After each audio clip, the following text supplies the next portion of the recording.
নমস্কার বন্ধুরা, কেমন আছেন? আমি ডক্টর প্রবীর বাসু ফিরে এসেছি আরেকটি ছোট ভিডিও বার্তা নিয়ে। যারা আমাকে ওটির এনভায়রনমেন্টে দেখছেন ভয় পাবেন না, আমি আজকে কোনো অপারেশন নিয়ে কথা বলছি না।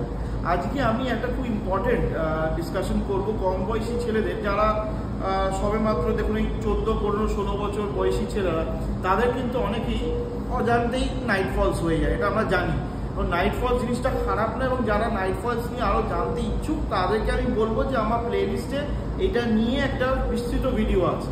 কেন নাইট ফলস হচ্ছে, নাইট ফলস কেন খারাপ নয়, এবং তার জন্য আপনি কি করতে হবে যাতে নাইট ফলস করে যেটা গিল্ট ফিলিং আসে, যেটা আমার খুব খারাপ জিনিস, লোকজন কি ভাববে, একটা দুঃখ, কষ্ট, একটা লজ্জা, সেগুলো যাতে না হয় সেই নিয়ে আমার বিস্তৃত ভিডিও করা আছে। কিন্তু আজকের ভিডিওটি অন্য ব্যাপার নিয়ে।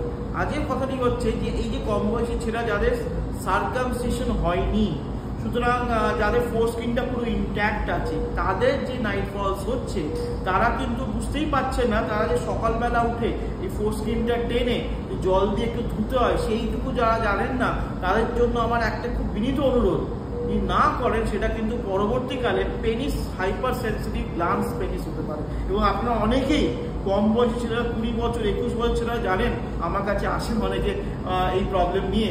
তারা কিন্তু বলেছেন যে না ডাক্তারবাবু, আমার পেনিসটা কেমন শিরশিরানি হয় এবং টাচ করলেই একটা অদ্ভুত একটা সেন্সেশন হয়, ব্যথা নয় কিন্তু অদ্ভুত সেন্সেশন। যদি তারা পরবর্তীকালে সেক্সও করেন, পার্টনার যদি কোনো মতে স্টিমুলেট করে গ্ল্যান্স পেনিস, তারা কিন্তু একটা অস্বাভাবিক একটা দুর্বলতা বা একটা প্রবলেম সৃষ্টি হয়।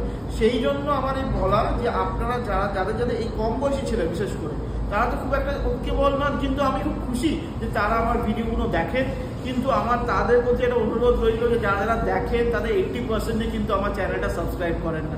নিশ্চয়ই আমার চ্যানেলটা সাবস্ক্রাইব করবেন, দেখবেন তাদের এই যে সঙ্গে সঙ্গে আমি ভিডিওগুলো করছি, ওটিতে বলুন, বাইরে বলুন, ওপিডিতে বলুন, তাহলে সঙ্গে সঙ্গে আপনি নোটিফিকেশন পেয়ে যাবেন। এইটুকু।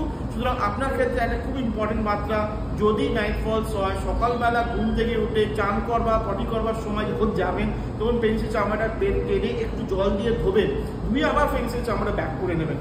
এইটা খুব ইম্পর্টেন্ট। টেনে ব্যাক না করলে কিন্তু আবার একটা প্রবলেম, প্যারাফাইমোসিস হয়। আমি আপনাদের বলবো, প্যারাফাইমোসিস নিয়ে বিস্তৃত ভিডিও করা আছে। এই যে ছোটো যারা আমাকে সবসময় ফলো করছেন, ফেসবুক হোক কি ইউটিউবে হোক, তারা দেখবেন যে আমি এই ছোটোখাটো ব্যাপার নিয়ে সবসময় ভিডিও পোস্টগুলো করি।